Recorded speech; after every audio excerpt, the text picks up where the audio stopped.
job. Mm-hmm. And people respect that. Any individual can be a tough guy or a tough lady and manage out of fear. That went out with eye-button shoes. That doesn't last. That doesn't build anything.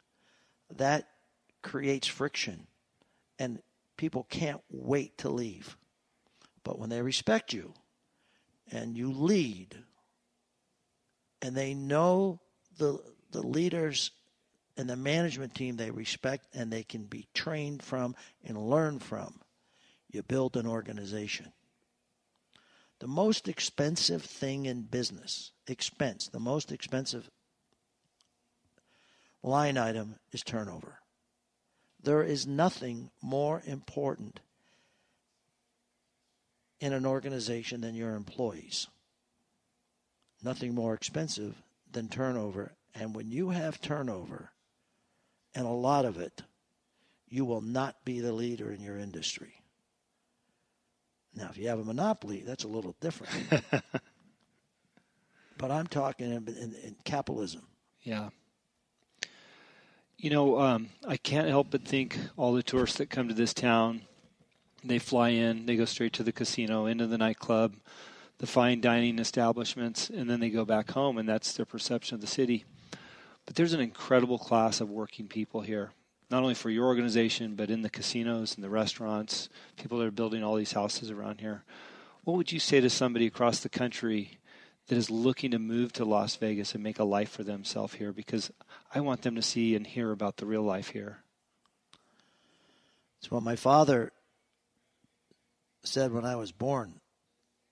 Angie, we're going west. There's no future back here. Niagara Falls is cold and gloomy, and I don't see a livelihood for my family. And we moved to Las Vegas. Now, when we moved here, there was 28,000 people. Today, it's a city of over 2 million. State's over 3 million. And I don't know about any of your listeners, but there's not a lot of states that have no state income tax. There's not a lot of states, I believe, that have the can-do attitude our state government has. Imagine the Raiders moving to Las Vegas. Imagine Tesla, Google, all these big companies coming to Las Vegas or Reno or Sparks or Northern Nevada. This is a vibrant time and exciting time in Nevada's future. And all of you, if you don't like the cold weather, back east, and you don't like the traffic, or actually I should rephrase that. If you like the cold weather and you like the traffic and you like paying state income tax and you like a lot of bureaucracy, stay where you are. By the way, it's minus 45 degrees back east today. A little colder, I'm told, in some areas actually, but I must say this is a great state. The can-do, our government leaders, there is a huge working class. The unions, the voters, the opportunity for advancement and careers in these hotels with 43 million tourists coming here a year.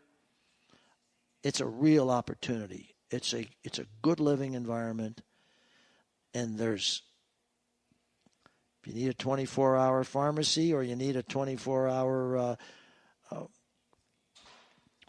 store, market, Las Vegas streets don't roll up at 9 or 10 o'clock at night. That's right. This is an exciting time. It really is. I have one more question for you. I know that your time is limited here. A little bit of a selfish question. I do some life coaching, and I've got a woman who's 60 years old, and she's acting like, she's done. I know you were born in 46. Yes. I can do the math. You are as vibrant and in tune to your business and involved as anybody I would know in their 20s, 30s, or 40s. What advice would you give to somebody in their 60s that's looking to make a career change or do something to make something out of themselves? Do what I did. Find a job you like, and you'll never work another day in your life. My wife and I, when I turned 65, we had a long discussion about retirement. I'm 72. I looked at her at 70. We had the same discussion. We decided we'd be doing the same thing we're doing now. We love people. We love going out to restaurants. We love going out entertainment. We love having our friends, which most of them are our customers. We've met them through the decades of entertaining with them. So I really have found a job that I love, and you never work another day in your life. So if that lady is 60 years old and burned out, maybe she should go have an aptitude test and see what really she should fit into. Yeah. Because she wouldn't feel like that if she really is doing something she loves, whether it's a flower shop or a candy store, whatever it is. When you like it, why would you leave it? And again, I don't believe I'm working. Yeah.